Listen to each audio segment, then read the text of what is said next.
this title, San Diego, where the arts belong, no question, Martin declared since.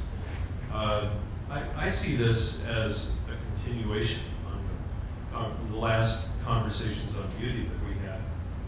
This is my interpretation as moderator. I was here. That last one focused on setting the scene. We had architect Rob Quigley, we had a city planner, we had a socio-economic scientist. We talked about San Diego.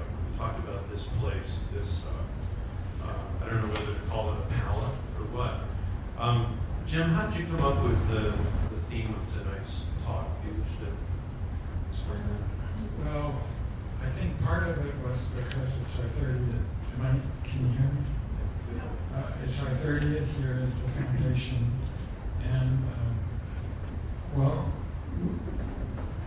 the first conversation was really about what's here. I know as an artist that you deal with what you've got to work with.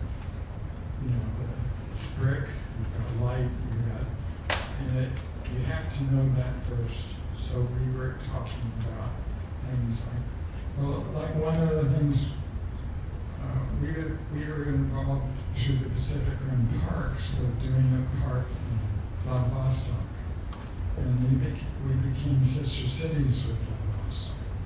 Now the businessmen in Vladivostok asked me, why are we sister cities to San Diego? We do all our trading with Tacoma up there, but they don't realize they can come to San Diego, connect to North America, walk across the border, and connect to Latin America. We're the only city that does that. We've got the Navy here. All those people know people that are in the Pacific, but we don't use them.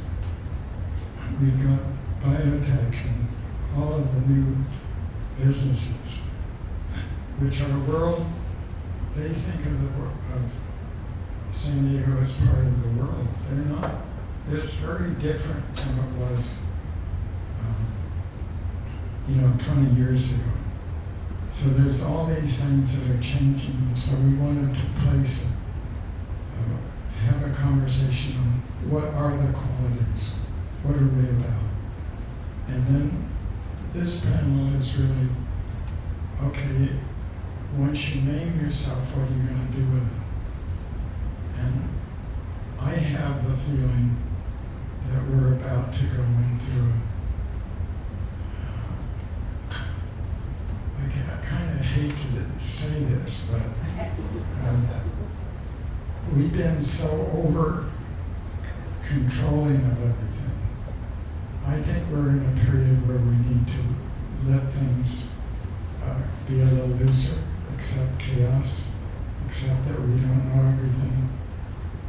I think we're going into a period that in the past brought forth people like Beethoven, all of the romantic things. I think that's what's going to happen. And I don't see any reason why San Diego shouldn't be one of the leaders in this. So that's what. Well, okay, so if things are going to get a little bit looser, perhaps, you hate to say it. Actually, the first question I had for the panel, and I was wondering if I could perhaps direct it at you first, Hugh, because you're both, you're in the heart of San Diego, you're downtown, you're in La Jolla, and you're one of our oldest established museums. Keep saying old, I don't understand. I didn't say old, I didn't say nothing about you. Museum. But, okay, so the opposite of loose is planning for the Balboa Park Centennial. I mean, here's 2015 coming together. I'm kind of wondering if, are we missing the boat on 2015? Are the plans adequate for that? Is it really important to the city as a cultural milestone? Is it going to pull us together? And perhaps, I don't know, can you background us a little bit? I'm sure you've been involved in a few of the... A little bit. It's a very important occasion. It's a very important milestone for the city, And what I find most inspiring about it is that 100 years ago, when this was a very small city, the citizens had enough gumption and energy and ambition that they decided to throw this big festival, and the world took notice. What's a little frustrating is 100 years later, we're having trouble scraping together enough of a budget to kind of get this going. But I blame it all on Mayor Filner. If he had been no, there are good plans afoot. And for instance, the San Diego Museum of Art has a wonderful plan to do a show of art and music, which would be a very ambitious show. Speak up, please. I'm sorry. Speak up.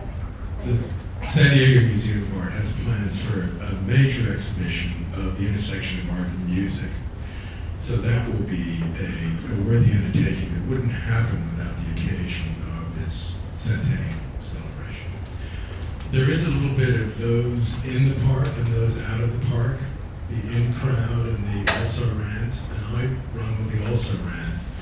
But we're making the point that the Santa Fe Depot was built and completed in 1915, and was the portal to San Diego.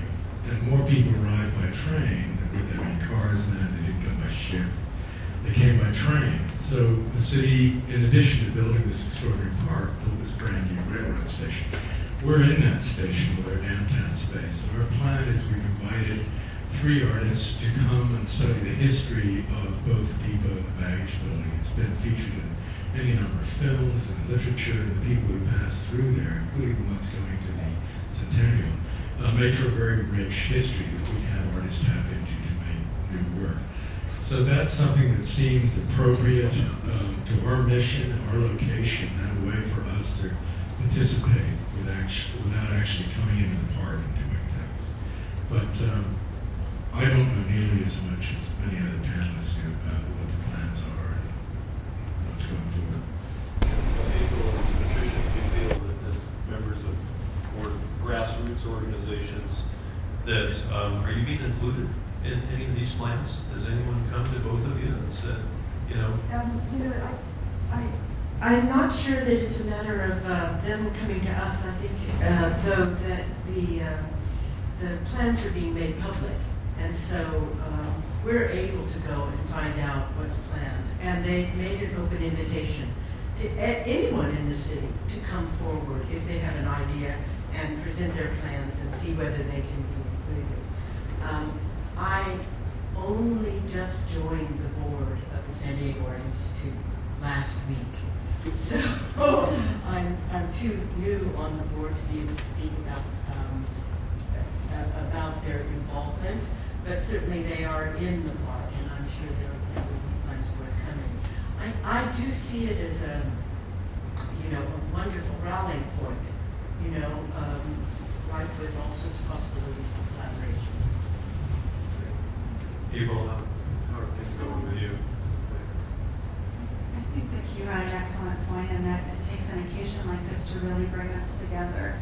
And the city itself is uniting around it.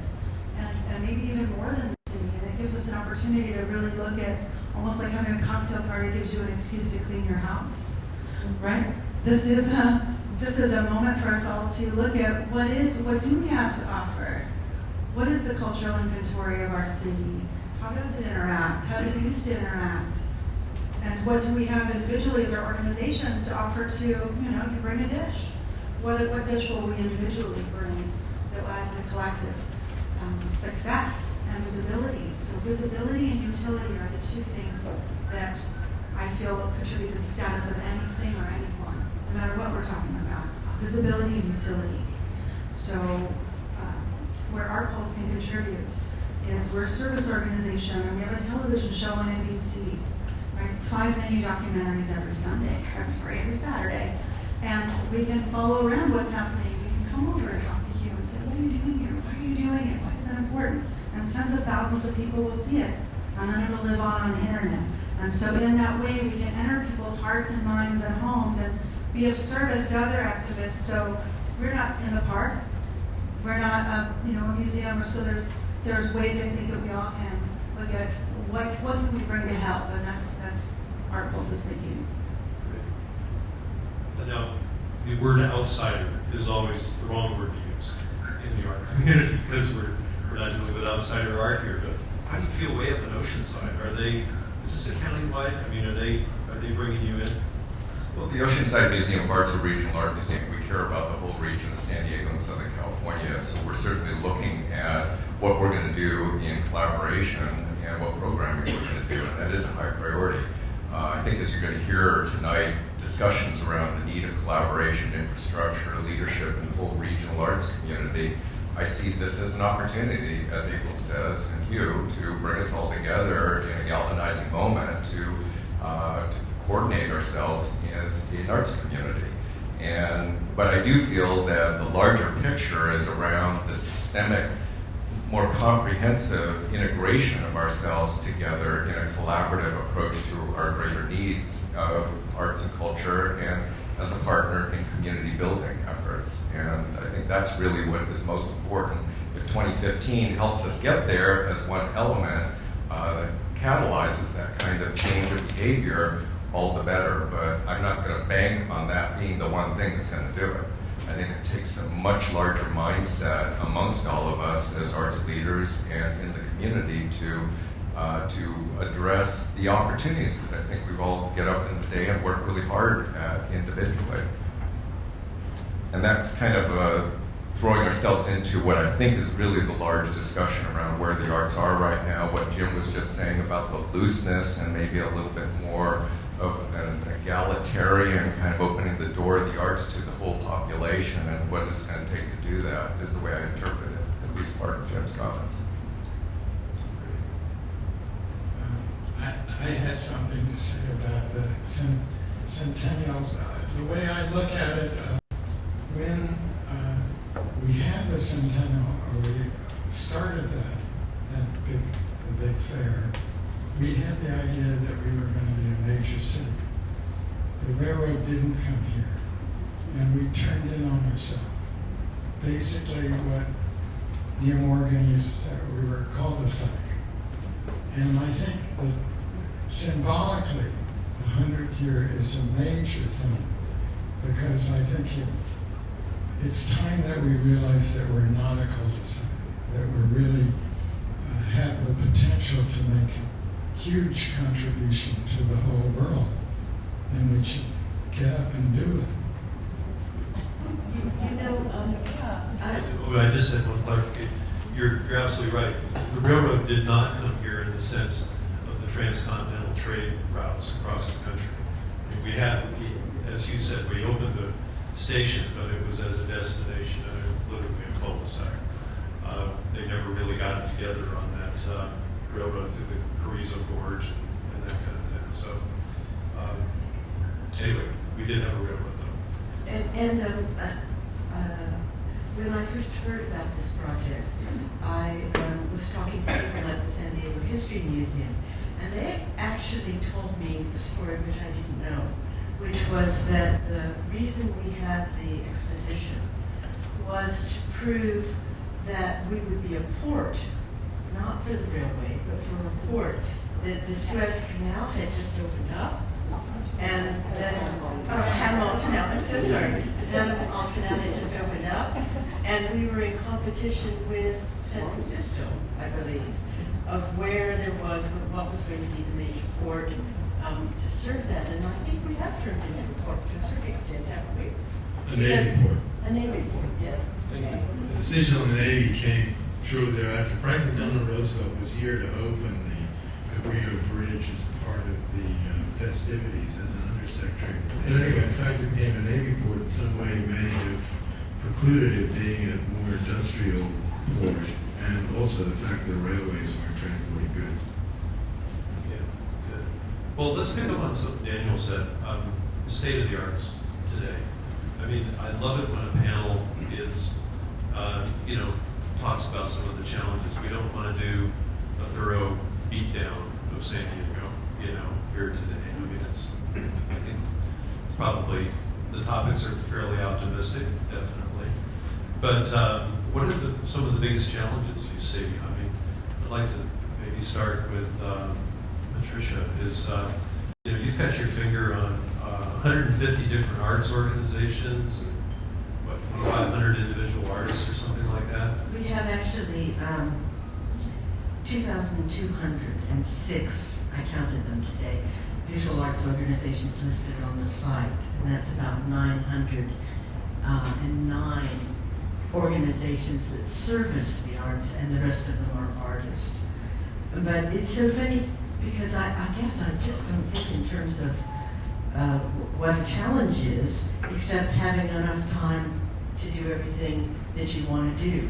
I've been very fortunate that that I discovered very quickly in San Diego that if you have the contacts and if you throw an idea out there, people rally and walk around you, and they want to support you, and they want to become involved in the projects.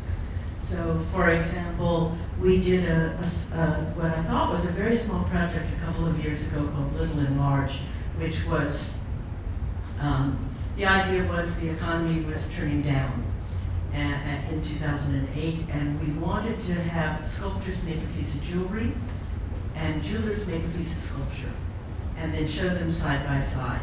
We thought that the jewelers would like the opportunity to prove that they were artists in the fine art field and make sculpture, and we felt that the sculptors might like to have the challenge of making something small that might be sellable. And I thought, well, certainly I would be able to find 20 artists, and I'd find a location to put on such an exhibition. And so I put the idea out there, and it culminated about 8 months later with 47 galleries and 180 artists involved. So there's a hunger out there to show. There's a wealth of artists out there, waiting for opportunities. And it's just getting the leadership and the programs out there to involve them all. Any other comments on the state of the state? Yeah, I'll continue my thought. When you look at San Diego, you've got some really exceptional cultural institutions. Hugh's leading one for 30 years that's doing phenomenal programming, and a whole lot of others in Balboa Park and elsewhere. But who gets all of them together to have conversations, to talk about common goals, to create synergies and partnerships and leveraging of talent and ideas and resources? Who wakes up every day to do that job and to serve a very large population and arts and cultural community that, in my estimation, lacks the defined formal leadership and infrastructure and collaboration kind of approach of leveraging very limited resources in the arts?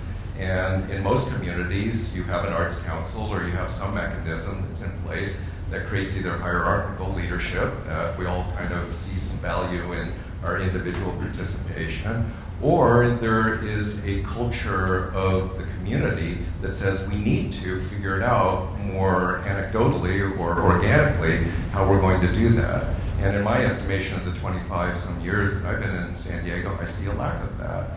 I see tremendous efforts of individual organizations, of leaders doing their great work, so there's no blame on those individuals intended, but it's the infrastructure level that's missing.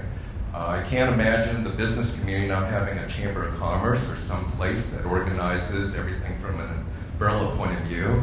I can't imagine schools that operate in silos without having school districts creating some kind of uniformity and some efficiencies and standards that are in place, and yet for some reason in the arts, too often you don't see that in place. Or if you do see it in place, you don't see the funds going to supporting that kind of activity. And I'll kind of close on saying, having my last job was running a foundation that gave out about $5 million a year. I came to the belief that the hardest money to raise money for is for the intermediaries, for the capacity builders. These are really boring terms. And donors don't want to give their money to something that is working for the greater good. They want to see their dollar travel to the end result of some smiling kid or some impoverished individual that really needs the help. And I think it's partly a problem that's created by the funding world out there and their paradigm that they operate from, which is get the money into the hands of individual organizations and the singular kind of needs, where we can see our dollar going to the end result. And they're missing the big picture of how the whole sector is hobbling along, disconnected and fractured from see you nodding, April. Would you agree with that? I mean, and how's funding going for your organization? I mean, is this you're coming off a recession? I mean, it's Well, we are blessed because we have individual donors who believe in our mission, and the shortest route to, the shortest route we have found to getting what you need to do done is having people that believe in you. Just write the check. Come serve on your board. Come help you. Rather than have a staff member, at least in our organization, which is very small, have a staff member researching grants and applying for grants and waiting for grants, and maybe you've got to have your mission drift a little here or there in order to get the grant. We believe in individual donors, and earned revenue are really where it's at in order for an entrepreneurial young organization to really stand on its feet and provide services and to do a high quality job. And then you're accountable to them, your individual members and donors, and the quality of your entrepreneurial spirit, rather than, as Daniel said, can really be, that's just what's worked for us. But to Daniel's really excellent point, is San Diego County is unique in the state of California for not having an arts council to unite it, to provide some cultural infrastructure and some visibility for its arts organizations, whether or not that's providing funding or not. I think the trend is actually away from arts councils providing funding and to them providing strategic planning support for small arts organizations, or marketing support, professional development for artists. So the salaries of the talented people that are fighting the good fight is very boring for people to fund. But I say that, but on paper it's boring for people to fund a cultural service organization. However, the people that fund us are absolutely passionate. And our board members know that they are fighting the good fight, and it's exciting. And we've grown from, 3 people to, between 9 and 11 at any given time within the last 6 years. Our art gallery is San Diego County artists only, with rare exceptions. And we are now, we quadrupled the size of our art gallery. We just moved to Barrio Logan, and for the same amount of money, we have art gallery. We have visibility for San Diego County artists at 4,600 square feet, where before we were in Point Loma for 1,100 square feet, same price.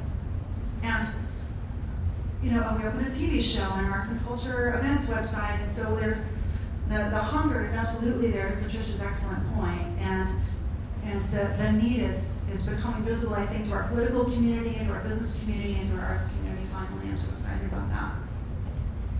how did you become an organizer, Jim? Just get lonely up there on the mountain? Because you're an individual artist who's constantly working. Every time I've ever visited you, you're working.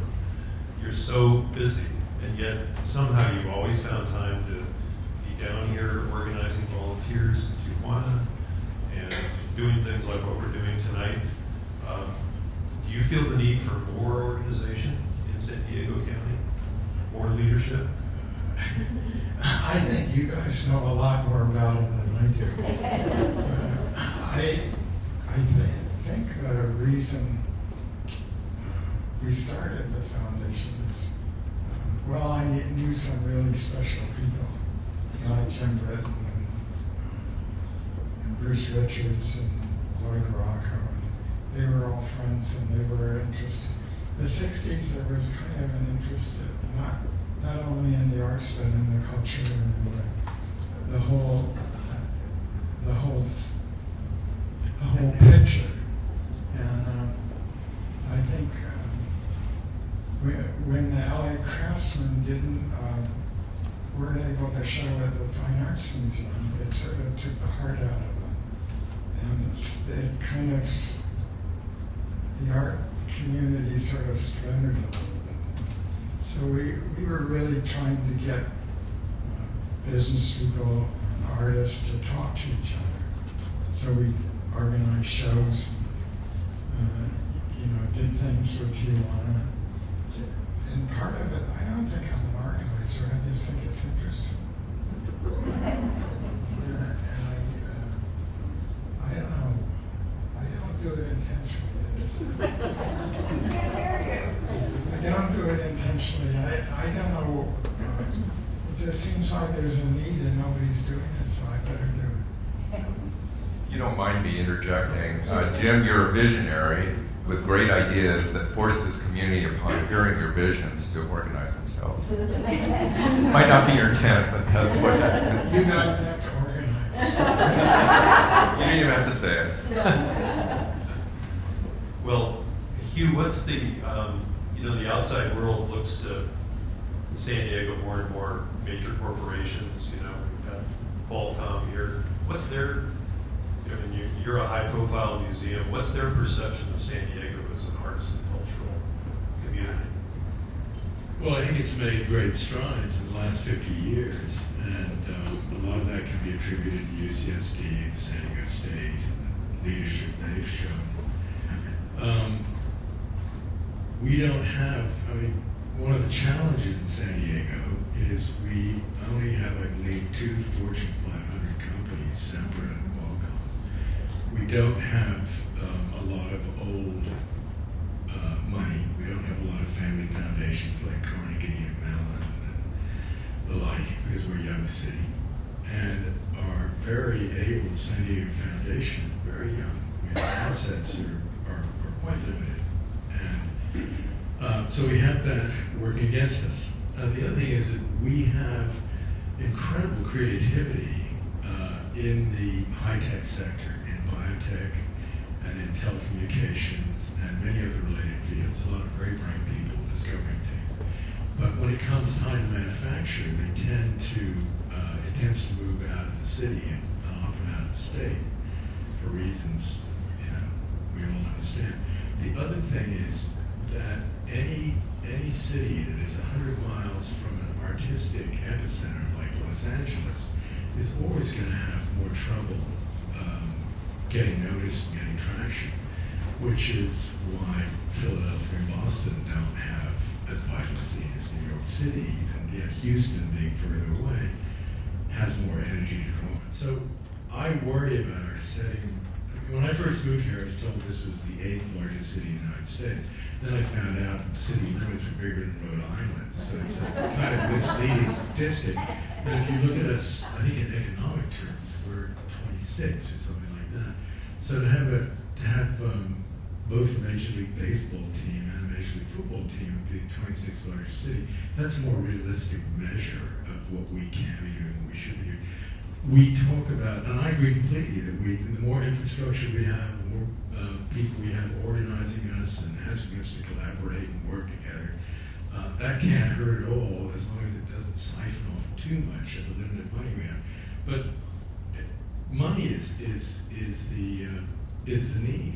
There's more. We need more money for funding to be able to achieve more things. And interesting how well your organization has grown. And you've got 9 people now, and got a strong board and a lot of momentum and activity. And the TV show, God, I envy the TV show. An hour a week to make your case is fantastic. But our budget is now $7 million. We're really an $8 million organization. Of that $7 million, we raise $5 million every year because we have tremendous overhead with the facilities and the security and the insurance on the collection and the storage. So I envy these younger, leaner, faster, more mobile organizations because you can turn on a dime.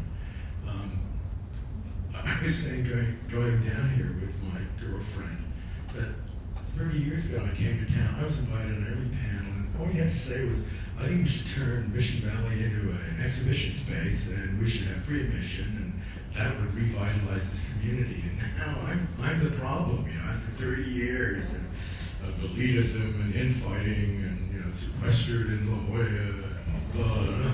So it's an ironic position to be in. Does that answer your question? No. But you're old, so that's okay.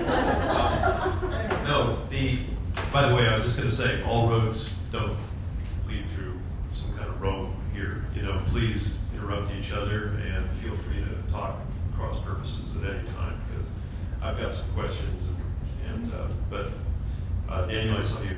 Yeah, I'd like to pick up on that. It's a different strata or level of conversation versus Fortune 500 companies and the support systems for large cultural institutions like Hughes.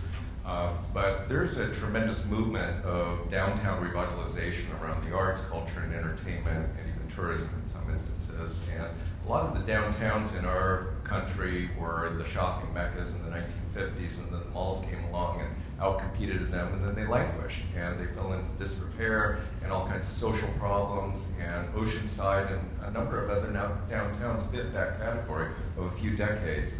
It's the affordability of boarded up warehouses that attract artists, that starts a grassroots scene, that starts attracting a few galleries in and spilling out on the streets on a Friday night into restaurants and other businesses that see the opportunity, and then a crowd that starts creating identity for a downtown, and it's a safe place to go, at least during those events. And you all know the story. It's the Soho story from New York. It goes on in so many communities, like in Pasadena or Santa Ana or Culver City's kind of going through a sort of transformation in that regard. I really think there are some communities in San Diego County, like Oceanside, that is very ripe for that kind of transformation. And I think it's very smart business for community leaders to think about how the arts plays a catalyzing role in defining an economic development and a downtown revitalization and a community brand problem in those kind of communities like Oceanside has had. So I feel in some ways the problem has been not understanding the economic development case to be made around that, and then having arts leaders that actually know how to make that case. Many of us, me included, would argue in many instances for the warm, fuzzy, transformative effects of art on our individual and somewhat our collective lives. But making the business case that really resonates with businesses and CEOs as to where they're going to plan their business, their employees, their families, and spouses is really a defining day-to-day discussion in the politics of community. Can I speak to that? I'd like to springboard from that, but also bring back what James said at the very beginning about it's a time for experimentation and maybe not knowing exactly where we're going. When we put together a project which started in 2011 called the DNA of Creativity. And basically this was a project where we put artists and science together on teams. And we asked them to work together, make proposals. We granted money that we had been given. And the results of those teams are going to be shown at the Oceanside Museum of Art starting in April and through August. But I think the most important thing about this project is we had no idea what would happen when we put artists and scientists together in a team. We had no roadmap at all. And it's been so fascinating to see what's happened. There's about 50 people involved in 4 teams. And what we're seeing now is the start of a bigger movement, a movement that's now gone worldwide. I think a lot of the educators in the audience would have heard of STEM learning, which is science, technology, engineering, and math. And the movement, which actually started in San Diego and has spread hugely, is called STEAM, and that's making sure that the A of arts is included in that word. So from our project, what happened was a larger project got started, which is called the Innovation Incubator, and it got a grant from the Science Foundation, the National Science Foundation, $2.4 million. My grant was $25,000, but theirs was $2.4 million. And they have 100 people in San Diego, plus 2 other cities, each with 100 people, artists and scientists coming together. And I think this is going to be very interesting because it's a different way to look at the arts as an economic driver, not just identity, not just tourism, not just the sale of fine art, but to see it completely integrated into the community. And the advantages we're hoping to see from the arts being involved are advantages we all know about. Communication skills, being able to work on teams, being able to do problem solving. So it's a very interesting, I think, direction, and one where San Diego is being singled out to be one of the hubs for this push for STEAM. It's very exciting, Patricia. That's very exciting. And congratulations to Oceanside Museum of Art for being the place where we can see the results of that project. But I think Daniel said something very interesting that would support kind of all of what we've been saying, and that is, whose job is it to be working with our business community, to be speaking on behalf of the interests of the arts? Our Museum of Contemporary Art needs $1 million minimum per year in addition to what it's already receiving. Okay, who's speaking in terms of, and what Daniel mentioned at lunch the other day is, it's hard to tell, like, okay, Art Polls represented San Diego County on a nationwide study to find out what is the economic impact of the nonprofit art sector, but it has no way of actually touching the real economic impact or the real impact of the arts in general, which is how many corporations decided to come here, how many families decided to move here, because we've got such a high quality, long-standing Museum of Contemporary Art that shows what we're worth. Right? Those are decisions we probably won't know. And so the impact is much more subtle and can actually be measured by how much money did you spend on your ticket tonight? How much money did you spend on parking? Are you staying in a hotel? Those numbers we have. But and those are fairly strong. And that's the job of an arts council to do that economic impact study every 5 years. That's what's happening nationwide. And so we have that, but arts councils also speak to things like, how do the arts and science interact? How do we do a cultural inventory of what we've got to offer, and what are the things that can collide against each other to create something new? Like, can the artists interact with the Navy in some way? How are artists interacting with returning veterans to help their souls heal so that they're not beating their wives or becoming homeless? Or how can they stabilize and Or become beating their husbands. or beating their husbands, as the case is, has always been. But the point is that arts have an opportunity to serve, and it's an arts council's job to reach out and make citizen artists out of us, and turn so the arts receive funding, but the arts also turn around and give back to our communities in so many ways that we can't always measure. But it's part of what Patricia said earlier. It's just that this is part of what it's. I'm not being very articulate right now. Please jump in. We were bemoaning, or it was being bemoaned. I was not bemoaned. That we don't have a leader in this community. And if Irwin Jacobs is not a leader in this community in terms of the importance of culture, voting with his feet by attending everywhere, voting with his wallet by underwriting each and every one of us. I mean, we are so blessed to have a family like that in this community.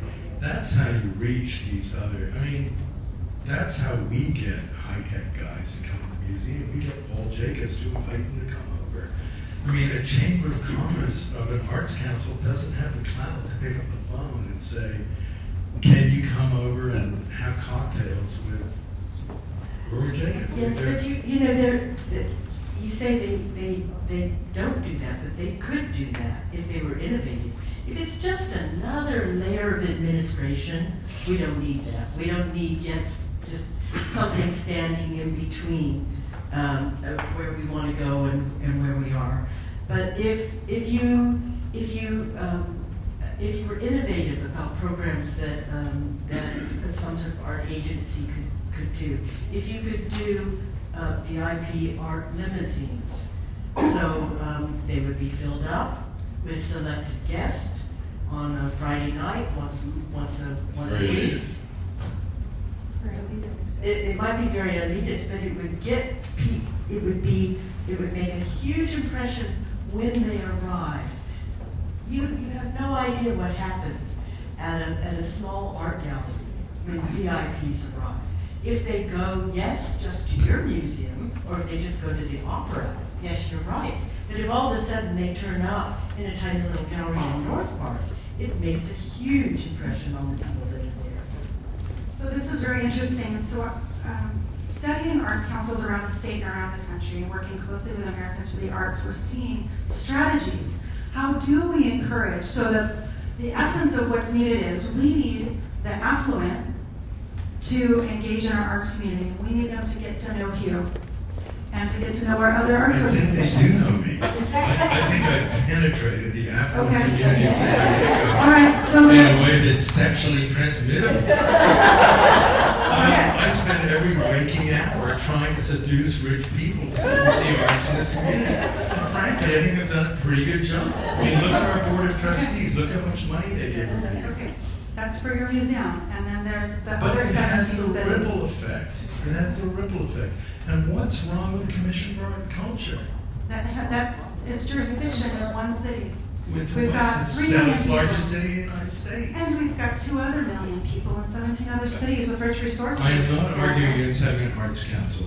I'm all for every vehicle that may raise the arts in this community, but there seems to be a kind of agreement. The one thing that's missing to turn on the light in San Diego is a freaking bureaucratic arts council. And I don't think it's going to do that. They usually are. I've worked with arts councils. I've selected shows for them. I've served on juries, and I know how they work. If they can be effective in bringing more money to the arts, I'm all for it. But this idea that we can do more by just networking better with no money is going to be better for the whole community, it's a little pie in the sky to me. Well, here's the good news. Since we haven't created one yet, we can create one that serves us. I will help you create it. Fantastic. But I Good won't news. guarantee I think the question is, if you don't mind, Peter, is are we at a place that we're all really happy with in terms of the arts and culture of this community? And if we're not, what does that look like and how do we Who are you asking? Asking After ourselves, all less of than us. 1 year as the director of the Oceanside Museum. Well, I'm asking all of us as a member of this community and having lived in this community for 20 years before I left for 10 years to go Yeah. elsewhere and just came back. So the question, What's wrong with it? I think there's a lot, well, there's only a few galleries that are surviving at all. That's because we're so close to LA. If you study this, as I have, there's not a great gallery scene in Philadelphia. There's a very sketchy gallery scene in Boston. There's not much in Baltimore. There's very little in DC. It's because it's by nature a hub. Jose Tessende tells me stories of flying to New York to sell Henry Moore based on slides to somebody who lives in Rancho Santa Fe because they want to buy their art in New York City. And the same is true with LA. You're never going to have, trust me, you're never going to have a viable, lively commercial art scene in this city. We're too close to LA, we're 100 miles away. We could have a much more vital community gallery and a municipal gallery, and I think your museum's beginning to play that role, which is very important. Arts education is not anywhere near any of our standards, what we'd expect, and it's going to take all of us to actually make a change on the institutions that are making it that way. How do you feel about youth arts education right now? You should come over and see what we do with it. I mean, our Extended School Partnerships Program is a national model of how to get kids involved with museums by having repeat visits and making art, as well as talking about art and writing essays about So it. the 500,000 students that are in our school districts are all being touched by your institution or maybe a few others. Oh, you're a student. But are we really capturing the need out there and addressing this void of what our school systems are not providing? I don't think we are. This is a national problem. This is not a San Diego problem. Art in schools nationally has fallen off. So is music. I mean, it's abysmal that the priority is STEM. And we have STEAM. If you read the media, science, technology, engineering, and math, if you read the articles that the humanities are struggling.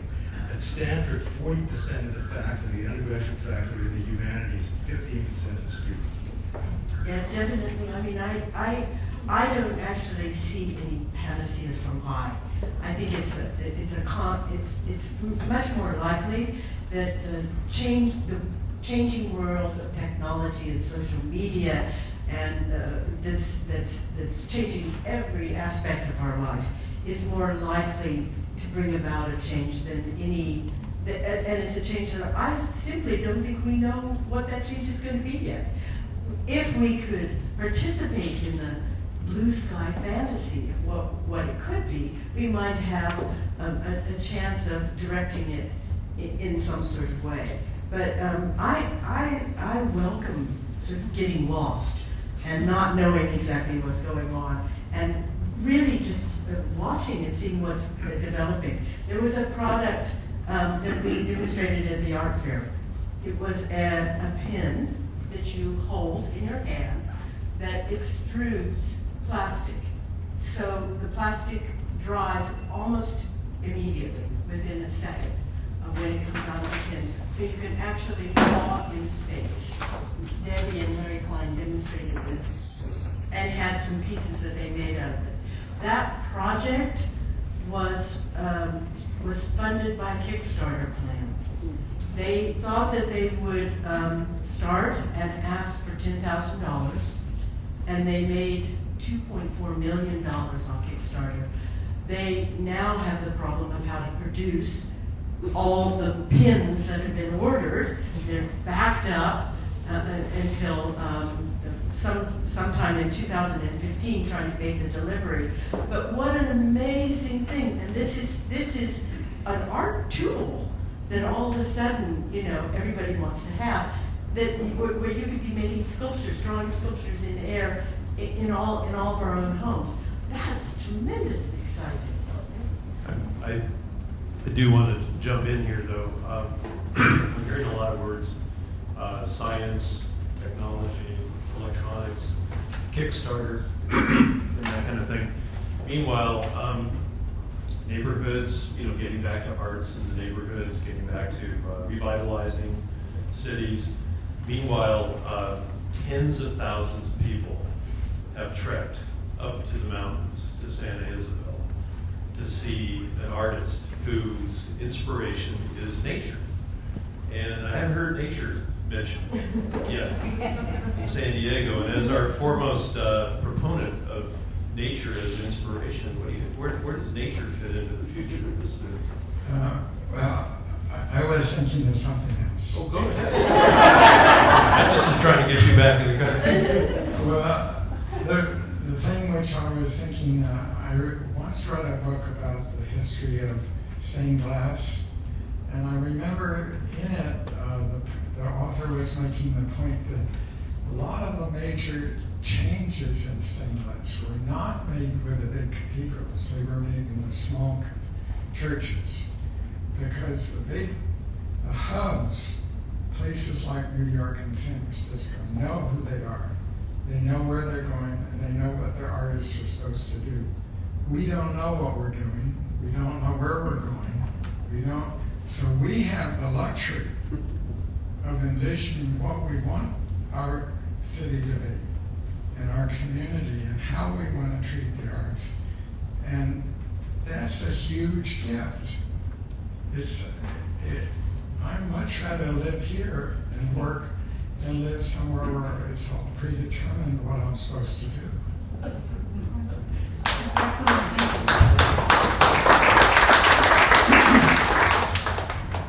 So it's interesting, cities that are reinventing themselves or have the luxury of inventing themselves, or where there isn't a long-standing infrastructure to bump up against that allow more creativity to self-invent. Pittsburgh, since it lost the steel industry, I don't know, in the 70s, has reinvented itself as an arts and culture district, largely because a wide embrace from the ground up, in a very unglamorous, practical way. I went there in June, the National Convention for Americans for the Arts was there, and they had a CSA box for arts events, little art galleries and theater tickets and obscure things like the endive of the arts world. What the heck do you do with it? But you would go because it's in your box. And so they're using like creative, interesting ways to get people. It's somebody's job in the end. It's somebody's job to care and to connect and to keep having this conversation and to keep raising the visibility and connectivity of us all and to look at arts education. And they even have a fabulous asylum project where they invite authors from places like, I don't know, Iraq and other places where to speak freely can be dangerous to your health. And individual citizens, just very unglamorous in some kind of funky neighborhood, not a lot of money, invite an author to stay with them for a year, and the author paints the side of the house with poetry. So you know that's an asylum house.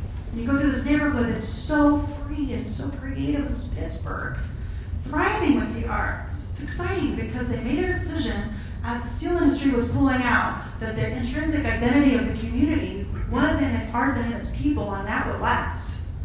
And it is. And so as the economy did not make them suffer the way many economies did suffer, the way many cities did suffer. I mean, look at the difference between Detroit and Pittsburgh. When their main industries left, Pittsburgh's thriving, Detroit is not. And so I would ask the people on the panel, back to arts education, did we all have arts in elementary school? Did you guys have like music, get to learn an instrument? Okay? Mm-hmm. Yeah? Of course. Jim, from what I understand about your background, I mean, thank the Lord we had arts for you, right? For many of us. Art, did you have art in your school? Of course you did, right? Yeah. Right? And so I asked Russ Sperling, the visual and performing art coordinator for San Diego County Schools, before this panel, I said, give me some shining examples of where the arts are really flourishing and juicy in our public schools. And he gave me 2 schools. There are 769 schools and 500,000 kids. Okay? Francis Parker, the Bishop School, La Jolla Country Day, and High Tech Life. Not private schools, not charter schools, borderline, I mean, what's ordinary public High-Tech schools? High-Tech High is a great one. Okay, Paul Jacobs is involved. I mean, That's this is Gary Jacobs. Gary Jacobs. So we have some schools that are thriving, absolutely, and not very many at all. And I think it's an Arts Council's job, as in Orange County, the Arts Council partnered with the Office of Education to create an initiative where individual school districts commit. They call it Arts Advantage. They commit, they make a plan, and now you have outside observation, outside fundraising to help that school keep art teachers. That's freaking expensive, excuse me. But it's in San Diego County, it's about $8,000, $80,000 per teacher. So if you have no art teachers and you hired 1 teacher, let's just say you have 1 teacher per school that we were going to guarantee and hire, and that was our commitment. It would be $57 million a year just to get to 1 art teacher per school in our county. How are we going to do it? Whose job is it to make it happen? The Arts Council. That would be my thinking, yes. I feel so old, out of date. One of my kids is disabled, and years ago, he's now 43 years old. Years ago, at Torrey Pines High School, they had a very active arts program, and one of the supporters of that program is sitting here in the front row. And I remember going, he was unable to take a ceramics class, for example, by himself.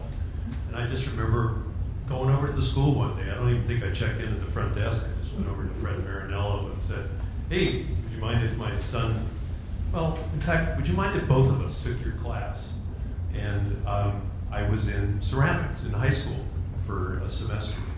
And it seemed like it was booming 20 years ago before the bottom fell out on all this emphasis on math and science. And, we had an active jazz band and everything else. We're running toward the end. We're going to do some questions from the audience.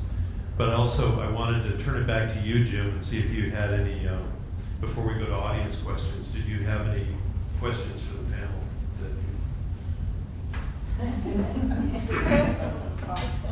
You always get the final say. Yeah. The last paragraph in the question, and when I was putting when Marianne Curtis and I were putting this together, was what role does Ilan-Lael have in this whole mix? How do we fit in, and what can we do to push for all this stuff? Well, are there some questions from the audience that, for the panelists? Yes, Carolyn. Well, from this discussion, Sandy is sounding a little cul-de-sac-y to me still. I mean, I haven't heard one word mentioned about our cross-border kind of possibilities. And I'm very excited about what Getty's doing with an LA, which is going to include the area and Latin America. And I think we could be a much more exciting city if we were a transnational or international situation. So have any of you thought about that? And, I mean, Ming is making a very strong effort, and we've been exchanging and getting to know each other on many different levels. And it's really working beautifully. So I'm just wondering what some of you are thinking.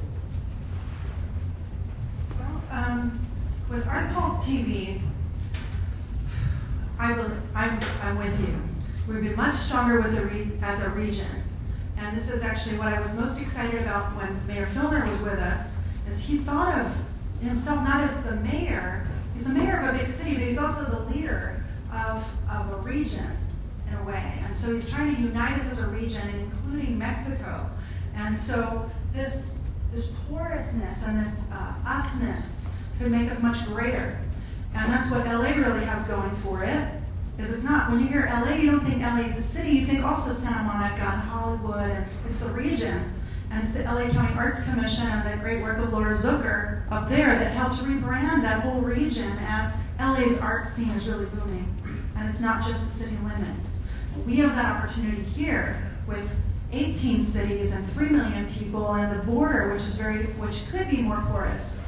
And so for Art Pulse's part, on our television show, we commit to doing we're trying to get to one segment now, one of 5 segments every Saturday on the arts of Baja, and we do them in Spanish with English subtitles.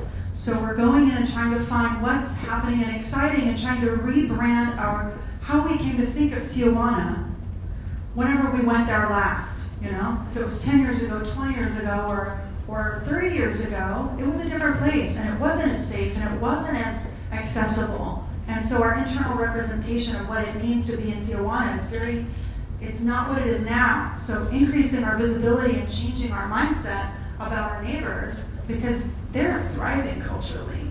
And the city of Tijuana not only funds itself, it funds arts happening in San Diego. One of our board members, Victor Ochoa, just got funding from the city of Tijuana to do murals here. So it's an exciting and vital place, and I think so we're trying to change our representation of what it means. And I think I'd like to add, we've been very privileged to have 8 of the San Diego Art Prize winners be from cross-border. And just like it being able to get to know James, because he's an Art Prize winner, it's been a wonderful privilege to get to know these artists. I really like to see programming come from the artists. I really like to see what they want to do and what their needs are. So I was recently approached by artists that are living in the Valley de Guadalupe, because it seems to be very exciting there right now. I think they've gone from 2 wineries to 40 wineries. They say that there's more restaurants there now than they have people to eat in them. And it's thriving with lots of very, very interesting artists. The thing that the artists are telling me is that what's happening to them is that they're hoping to get more people from San Diego to come down, but what's happening is people are pouring into that area from the rest of Mexico and from south of them.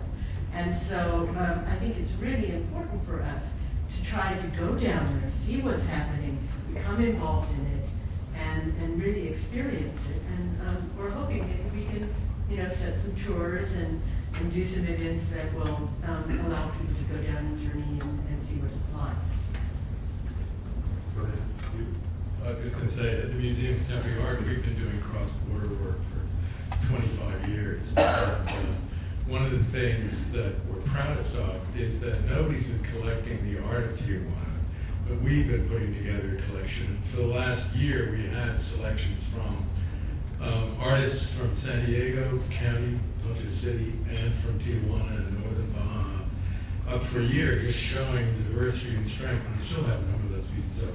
In terms of the Getty's initiative, LA, Latin America, Los Angeles, we were invited by them early on and have now set up a collaboration with the Tamaya Museum in Mexico City and the museum in Lima, Peru, Mali, to do a survey show of trends in contemporary art tracing their antecedents to art of the 40s, 50s, 60s in Latin America, to show that this is not just a recent phenomenon.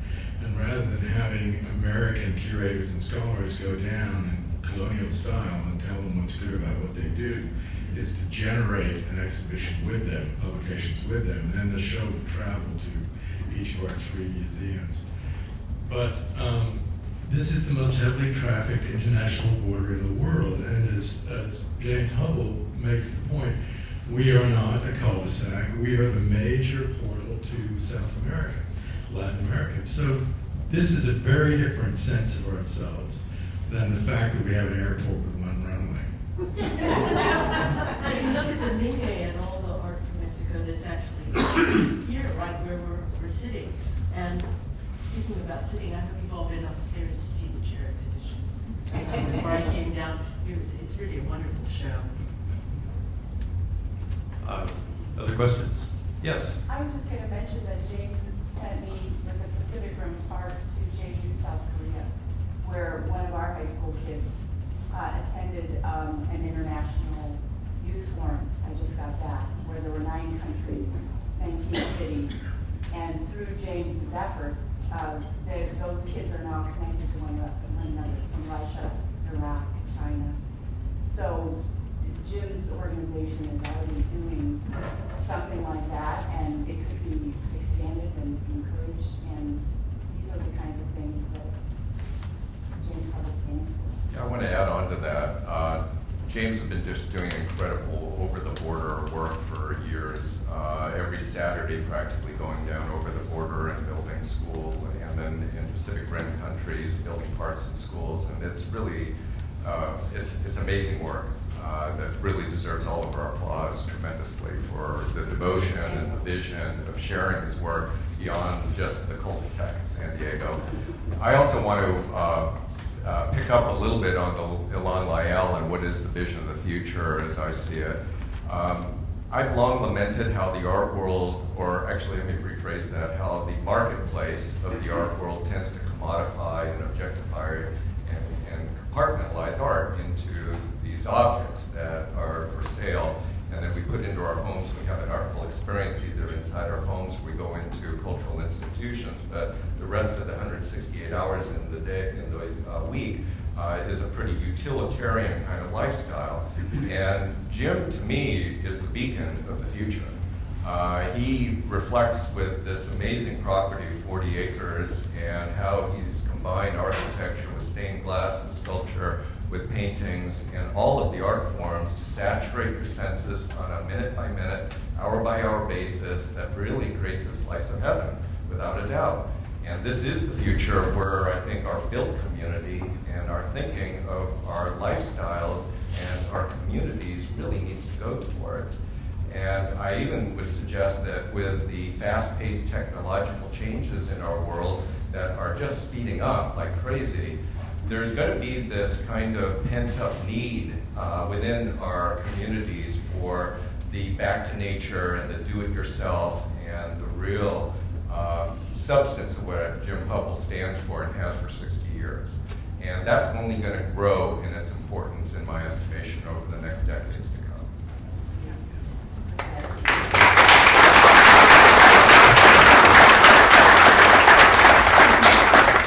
It all happens because I can't spell.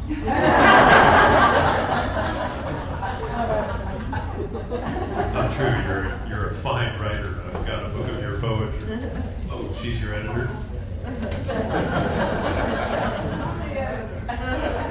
You know, it's true. As somebody who works in Mexico, the last 5 to 7 years have been a tragedy in terms of what could have been, you know, with a more open border, just at the point where we were just freely crossing back and forth and not waiting too long and it being too much of an effort, it all shut down, you know. So unless you have a century pass, it's very difficult. But the thing that I admire most about Jim is it's like, you told me once, something art is mostly about something like just do the darn thing. You know? It's just quit worrying about why you can't do it, why we can't make this binationalism work and things like that. It will work in time. And you've proved it over the last 30 years. You just do it. It's like, we're going down on Saturday. You know, meet at the parking lot, let's go. And if it's hard to get back, it's hard to get back. Fine. You know, let's just keep working. So, one last question? Well, Jim, do you have a last word for us on what's the next conversation on beauty? No. Well, the next conversation, which Mary Ann Curtis and I have talked about, I have to use the last name because there's all these Mary Anns in my life. It's sort of, I find that when I'm working with kids, I tell them, if you know where you're going, you're not going anywhere. Because if you think about it, if you know where you're going, you've probably been there in your mind anyway, and you should be trying to go somewhere you don't know where you're going. And so it's about, Mary Ann, what is transitions? transition? So Changes are happening. change that's happening in my life and in Ilan-Lael's world, and I'm banking on it that it's happening here, whether you like it or you don't like it. And, so that's what it's about. I did have, when I think about art, I think in the most simplest sense, it's taking our inner worlds, the part that we don't understand that happens inside of us, and making it physical so we can deal with it. And that's the real tragedy for me with the schools, because the kids don't have a chance to become familiar with what's inside them, and don't have a way of taking that insight and making something that they can say, okay, I'm scared. Okay, I don't understand this. What is it I don't? And so that's why it's such a tragedy that we don't include art into the whole spectrum of how we think about life. Well, thank you.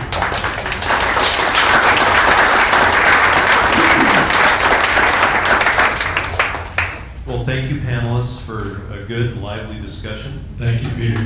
Well, I appreciate it, and I'm sure that if any of you'd like to come up after the discussion, we're going to be here for a few minutes disassembling ourselves in the room. Please come up and chat, and thank you, and we'll see you at the next Conversations on Beauty.